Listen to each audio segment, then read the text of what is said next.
Voilà, eh bien, bonjour et bienvenue encore une nouvelle fois sur l'espace dédié au site mécaniqueuniverselle.net. Donc, je continue ma petite description de l'état d'extase que j'ai vécu. Voilà, il y a déjà eu 2 vidéos à ce sujet, c'est la 3e. Donc, c'est un état extatique qui est tombé accidentellement. C'est arrivé sans que sans que je le recherche et sans que je comprenne véritablement ce qui m'arrivait. Je l'ai compris quand j'en suis sorti, quelques semaines après, quand je me suis posé la question de ce qui m'était arrivé et que je me suis remémoré l'état dans lequel j'étais. J'en ai conclu à ce moment-là, en faisant des recherches, que c'était un état d'extase. Alors, dans cet état, pour continuer la démonstration, donc ça a duré une semaine. J'ai pas de souvenirs de choses précises, à quelle heure je me levais, à quelle heure... Tout ça, je ne pouvais pas le regarder d'ailleurs. Je ne pouvais pas me fixer l'heure, regarder ça, être organisé comme une vie ordinaire. J'étais vécu, je me sentais comme si j'étais guidé, comme si j'étais sur des rails et que voilà, les choses se faisaient comme ça. À tel moment, j'étais devant mon repas, je ne sais même pas comment je le faisais. Curieusement, j'ai acheté quelque chose et c'était des steaks de soja. Je ne mange jamais ça. Et donc, j'ai mangé des steaks de soja pendant je me rappelle de ça. Je ne sais pas quoi d'autre, mais je me souviens de ce steak de soja. Et j'en mangeais un demi. Et ça me prenait une demi-heure à manger. Chaque bouchée, je passais, alors que d'habitude, je mange comme un... j'avale pour vite faire une vidéo, pour faire autre chose, pour aller bosser, pour faire des trucs. Donc, je prends pas le temps. Et là, mais tout ça, c'est pas quelque chose qui était conscient. C'était quelque chose... Ça s'est imposé à moi. Ce rythme, il s'est imposé à moi. Et c'est ce qui m'a permis après de comprendre, de comprendre, et peut-être, je ne sais pas si j'ai raison ou tort, c'est une intuition qui est venue comme ça, que les baleines ont atteint l'état d'extase. Parce que j'avais le rythme des baleines. Vraiment, quand on voit une baleine, ça m'a sauté aux yeux que leur rythme, il est exactement à ce niveau-là. Et le rythme, à mon sens, engendre l'extase. Je ne sais pas si c'est l'extase qui engendre ce rythme dans ce sens, ou si c'est le rythme. Peut-être que les deux fonctionnent, parce que si je baisse mon rythme, si je baisse, là je suis, là d'ailleurs quand je parle, je suis là quoi, en gros. Hein. Et ça, c'est vraiment les pathologies de mon enfance qui engendrent tout ça. Donc je suis là, je suis affolé, je parle vite, voilà, je suis dans cet état un peu, et c'est pénible à écouter, je vous l'accorde. Et j'arrive pas à baisser. Je peux le faire, mais si je baisse trop, il me semble. Mais par exemple, si je baisse le rythme, si je relâche, là je sens monter tout de suite cette sensation qui est le début de l'extase, qui est un début de... Donc la respiration qui commence à avoir une autre saveur. Chaque respiration, c'est une sorte de délice, etc. Voilà. Donc je ne peux pas rester dans cet état parce que sinon, il me faudra des jours pour expliquer la même chose. Donc je suis obligé d'être dans l'ego, dans l'affolement, dans ce truc-là qui me permet de parler vite et que mon cerveau soit avec ça. Bon, c'est peut-être qu'une idée d'ailleurs, j'en sais rien. En tout cas, dans cet état, chaque respiration, c'était comme une jouissance. L'air qui passait qui arrivait dans mes poumons, je me rappelle de ressentir ça, d'être dans cette sensation que chaque respiration était vraiment bonne. C'était du plaisir. Si je passais ma main sur ma main, si je passais mes doigts sur mon visage, ça, je jubilais. C'était de la jubilation, une sorte de jouissance, un peu comme quand on fait ce truc avec dans les cheveux, avec, je sais pas, un truc métallique. Bon, bref. Mais ça, c'était tout le corps. C'était tout le corps qui était irisé comme ça, quoi. Euh, Complètement. Donc, j'étais dans cet état-là. Et alors, ce qui s'est passé, il y a eu des choses vraiment étranges. Un jour, je me suis retrouvé, je ne sais pas pourquoi, j'y allais jamais, pas loin de chez moi. Et je me rappelle d'y avoir été en voiture et que ça a été un peu pénible. Mais il n'y avait pas beaucoup de circulation, mais c'était c'était un rythme c'était même dangereux à la limite, je pense. Je ne sais pas comment je suis arrivé là-bas. En tout cas, je suis arrivé dans cet endroit qui est l'aérodrome de Mandelieu, à Cannes, à côté de Cannes. C'est pas très loin de chez moi, je me suis retrouvé là. Et je me rappelle que je suis allé là et que je ne sais pas si j'y suis allé avant ou après avoir été dans ce supermarché où j'ai acheté ces steaks de soja. J'ai acheté que 2 ou 3 trucs et je suis passé, enfin, j'étais dans cet état béat, quoi. Mais, un sourire béat. C'est très difficile de parler parce que parler, ça demande un effort. En fait, pour parler, il faut que le cerveau soit en agitation. C'est quelque chose qui est très difficile. Donc, je pouvais quasiment pas parler. C'était très très compliqué. C'était pas compliqué, mais c'était laborieux. Donc, je parlais peu. Je parlais pas même à la caisse. Je sais pas ce que j'ai dit, mais voilà, je suis passé, c'est quelque chose comme ça, vraiment, je me rappelle que de ce côté un peu laborieux. Donc je me suis retrouvé dans cet aérodrome. Il n'y a personne dans les aérodromes, surtout l'après-midi quand il fait beau comme ça. Je marchais sur le parking où d'habitude il y a des voitures, donc tout était vide. Il y avait cet aérodrome qui était là, le bâtiment qui était à une trentaine de mètres, on va dire, 50 mètres. Je marchais là, et puis d'un seul coup, il y a une porte qui s'ouvre là-bas, et un gendarme qui sort. Il y a toujours une gendarmerie dans ces endroits-là. Il y a un gendarme qui sort avec un chien berger allemand. Et moi, j'ai la phobie des chiens, entre autres. Bon, voilà, ça s'empile, hein, c'est ce genre de truc. Bon, bref, j'ai la phobie des chiens.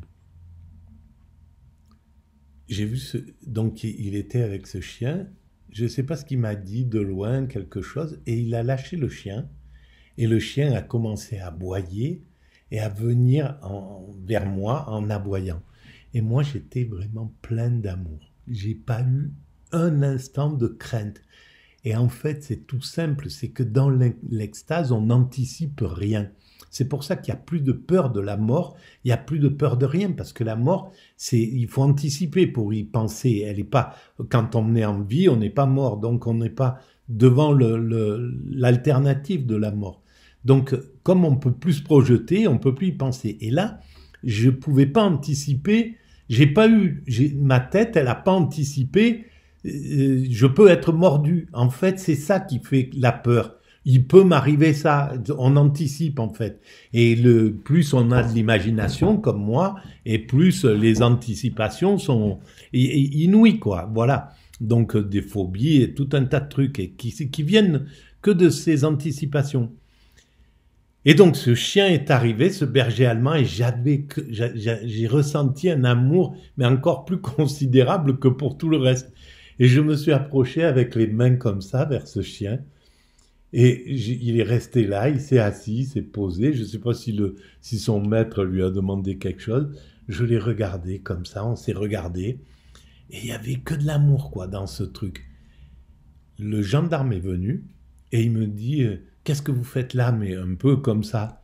Et je ne sais pas ce que je lui ai dit. Il me semble que je lui ai dit « Je me promène, je me promène, je sais pas, un truc comme ça.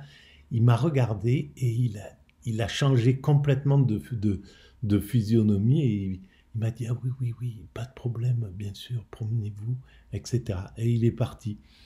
Mais c'était d'un calme, donc il a senti quelque chose en moi qui était là dans ce truc. Et donc, je ne sais pas pourquoi, je suis rentré dans cet aérodrome, il n'y avait personne. Il y avait deux stations, peut-être il y avait des gens qui étaient à l'intérieur, mais je ne les ai pas vus. Je suis monté à l'étage, je ne sais pas pourquoi. À l'étage, c'est là où on voyait les avions, où on voyait le terrain, etc.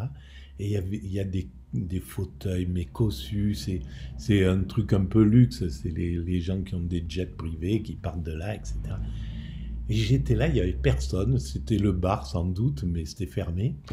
Et je suis resté là, je ne sais pas combien de temps, à jubiler dans ce fauteuil. Je ressens là tout ce que j'ai ressenti à ce moment-là, à jubiler, à être juste dans l'état de jouissance. Voilà, ça c'est une expérience complètement étrange qui m'est arrivée. Une autre chose qui m'est arrivée, c'est que je ne voyais pas mon fils. Mon fils, il était jeune, il avait 17-18 ans, il sortait avec ses copains, il découchait, il était rarement à la maison. Et un jour, il est venu, pendant que j'étais dans cet état. Et il est rentré dans l'appartement, et moi, il m'a vu, et je pense qu'il fumait un peu à l'époque, comme tous les jeunes, là, du shit, bon bref. Il était zen, quoi. Mais lui, il est plutôt zen. Et il est arrivé, et en fait, je pouvais rien faire que le prendre dans mes bras. Je l'ai pris, je me rappelle de l'avoir pris dans mes bras, de lui dire, Antoine, tout est parfait, Antoine. Voilà, je lui disais ça, tout est parfait. J'avais qu'un truc, c'était de le prendre dans mes bras. Alors que c'est pas quelque chose que je fais facilement, malheureusement.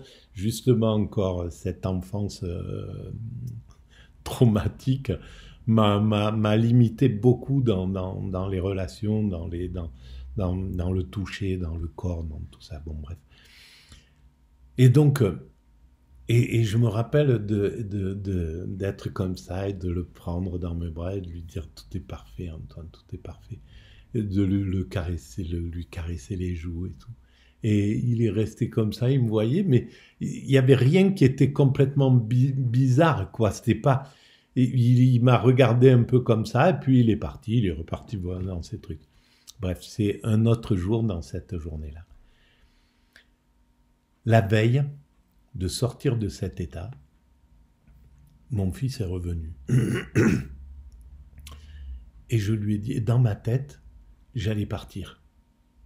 J'allais m'en aller. Demain, je pense. Dans ma tête, c'était demain, je pars. Mais je pars à pied et je m'en allais, quoi. Je partais, quoi. Je laissais tout et je partais. Je savais pas où, il y avait pas, je me suis pas dit, tiens, je vais faire le chemin de Saint-Jacques-de-Compostelle ou j'en sais rien. Je partais. Et donc, Antoine est arrivé et je lui ai dit, Antoine, je te laisse tout. Demain, je m'en vais. Tu fais ce que tu veux. Je m'en vais. Donc, je lui donnais la maison, je lui donnais l'appartement où j'étais. Je ne sais pas exactement ce qui s'est passé dans ma tête, mais dans mon esprit, j'allais partir. Et j'allais marcher. Et je l'aurais fait sans aucune difficulté, parce que justement, j'anticipais rien. Donc, la peur de partir et de marcher, ça ne m'effrayait pas de me demander où j'allais dormir, je ne me le demandais pas. Donc, qu'est-ce qu'il allait se passer ou quoi que ce soit. Et c'est dommage que c'est pas ce qui s'est réalisé, parce que j'aurais aimé savoir parce que le monde est quand même pas, c'est pas le monde des bisounours. Donc, qu'est-ce qui me serait arrivé, j'en sais rien. C'est dommage, vraiment, parce que, en tout cas, il n'y avait aucune crainte, aucune peur. Et en fait, le fait qu'il n'y ait pas de peur, c'était tout simple. C'est parce que je n'anticipais pas. Donc, je me suis pas dit, mais qu'est-ce qui peut m'arriver? Où est-ce que je vais dormir? Où est-ce que je vais manger? Est-ce que je vais être traité de vagabond? Est-ce qu'il me faudra de l'argent? Enfin, tous ces trucs-là, ça me passait au-dessus, ça n'existait pas. Donc, dans cet état-là, j'ai dit ça. Et heureusement, le lendemain, enfin, heureusement, j'en sais rien, mais le lendemain, avant de partir, il y a une idée qui m'a traversé l'esprit. Est-ce que ce que tu as écrit, donc ces lettres que j'avais envoyées, où je racontais toute cette théorie, où je disais en substance aux philosophes et aux chercheurs à qui j'avais écrit, voilà, je saurais pas écrire tout ça, je vous donne ça, faites-en ce que vous voulez, mais je n'ai pas les moyens de développer cette idée.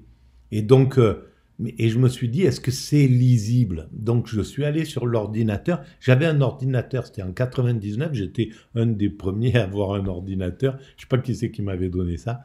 Bref, je l'avais écrit sur l'ordinateur. Donc, j'ai ouvert l'ordinateur, c'était la première fois que j'ouvrais, parce que j'étais dans le calme, la sérénité, il n'y avait pas de bruit, rien du tout. Dans ma vie, je ne pouvais pas écouter la radio, alors que je m'endors avec la radio, je me lève avec la radio, enfin bref. Et là, rien du tout. Et donc, j'ai dû forcer mes yeux pour commencer à lire. J'ai dû me forcer pour lire. Je pouvais pas, c'était difficile, quoi. Et c'est forcer l'esprit à suivre, à réfléchir, à lire, à être conscient de ce que je faisais, quoi, exactement à ce niveau-là.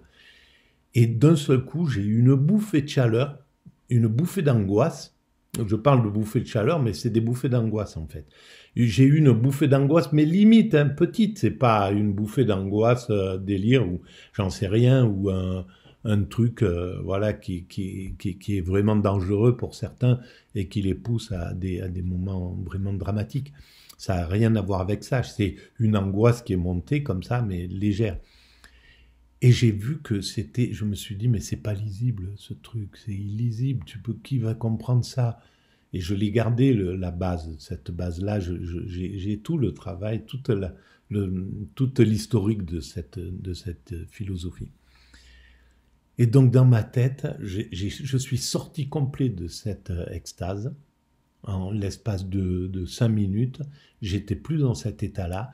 Et je me suis mis à travailler et je suis rentré dans la philosophie et ça a été l'enfer pour essayer de maîtriser, de domestiquer mon cerveau pour faire des phrases, pour pas, toutes les 2 minutes, j'arrivais pas à me concentrer, je me levais, j'allais boire un coup, j'allais manger un truc, j'arrivais pas à me concentrer pour faire des phrases, c'était compliqué, dur d'écrire, j'avais pas jamais fait de rédaction, j'avais pas fait d'études, donc c'était extrêmement terrible. Et heureusement que je savais pas ce qui m'attendait et que je me suis toujours dit, bon, j'en ai pour une semaine, dans une semaine j'aurai fini. J'ai pas cessé de me dire ça. Dans 15 jours j'aurai terminé, etc. Ça a duré pendant 2 ans au moins, le temps que je fasse complètement cette théorie. Et après j'avais appris à écrire sans m'en rendre compte, donc c'était beaucoup moins laborieux, je pouvais le faire, mais j'aurais jamais pu, en sachant ce que ça exigeait, je l'aurais jamais fait. Donc c'est vraiment bizarre tout ce qui s'est construit comme ça dans le truc. Une autre chose qui est arrivée pendant cette semaine, j'ai pensé à ma fille. J'ai un fils, une fille, Cécile, Antoine. J'ai pensé à Cécile et je me suis rendu compte, en pensant à elle, que je pouvais pas la distinguer, que je pouvais pas l'aimer plus qu'un stylo, une rognure d'ongle, un grain de poussière. J'arrivais pas à la distinguer. Et ça m'a fait vraiment bizarre. J'ai eu même une petite appréhension en me disant, est-ce que ça va rester comme ça? Est-ce que je pourrai jamais la distinguer? Et donc, ça n'a pas duré longtemps, ça a été juste, mais c'est bizarre qu'il me soit arrivé ça et qui m'a permis de comprendre des trucs hallucinant derrière, parce que j'ai compris pourquoi je n'arrivais pas à la distinguer. Parce qu'en fait, dans cet état d'extase, on est dans un état d'amour absolu, au sommet. On aime tout à 100%, mais tout. Il n'y a pas un truc, l'air, l'eau, un grain de poussière, une bouse de vache, ses enfants, voilà, sa compagne, j'en ai pas, j'en avais pas non plus à l'époque. On aime tout au même niveau, donc on ne peut pas distinguer en réalité. Et dans le fait de ne pas pouvoir distinguer, eh bien, en fait, ce qui fait qu'on aime, qu'on va dire, je préfère Michel à Jean-Pierre, je préfère Alice à Zoé, je préfère ma voiture à la voiture du voisin, je préfère ma maison à la maison du voisin, je préfère tel chef d'État à tel autre chef d'État. Ce qui fait qu'on peut faire ça, c'est en fait, c'est qu'on aime passionnément, on n'aime plus, on aime, donc on est dans la variabilité. Et l'extase, c'est l'invariabilité, c'est l'amour au sommet. Donc on peut pas, je pouvais pas aimer ma fille plus que le 100%, que le summum dans lequel j'étais. Et c'est pour ça que je pouvais plus distinguer l'amour que je lui portais, en réalité. Et là, ça a été quelque chose de vraiment, ça m'a permis de comprendre que l'extase, c'est le 100% amour, mais un 100% amour total. Et ce 100% amour, c'est parce que on n'a plus d'idées préconçues, il n'y a plus de haine qui peuvent passer dans l'esprit parce que l'esprit est vide, il est en contemplation et il n'a plus les pics, les épines qui nous piquent et qui font que on va réagir mal, on va, ah mais tiens, il m'a fait ça, lui, etc.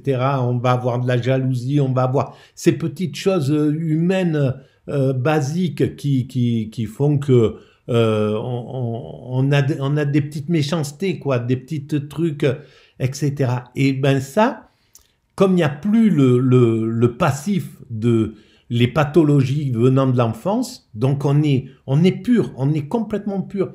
Et donc on peut qu'aimer, quoi. Il y a que l'amour dans la tête, il n'y a plus que de l'amour. Et c'est ce qui me fait penser que c'est le divin qui prend possession de soi en réalité. C'est les particules élémentaires, le divin absolu, l'essence du divin qui nous vivent. Et en fait, le divin, c'est l'amour, c'est l'essence de l'amour. C'est pour ça que les religions ont raison quand elles disent Dieu, c'est de l'amour. Mais bien sûr, c'est l'essence de l'amour.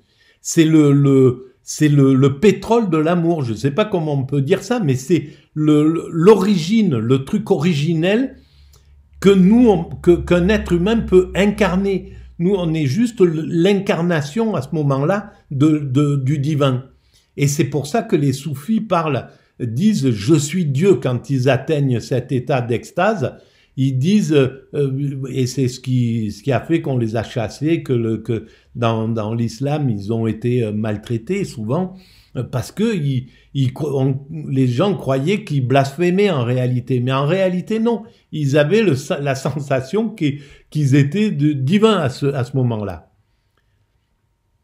Et ça, moi, j'avais pas cette sensation d'être divin parce que je m'intéressais pas aux religieux. J'étais pas athée, mais j'avais pas du tout d'intérêt avec la religion. C'est après que c'est en avançant dans la théorie, justement grâce à cette expérience que je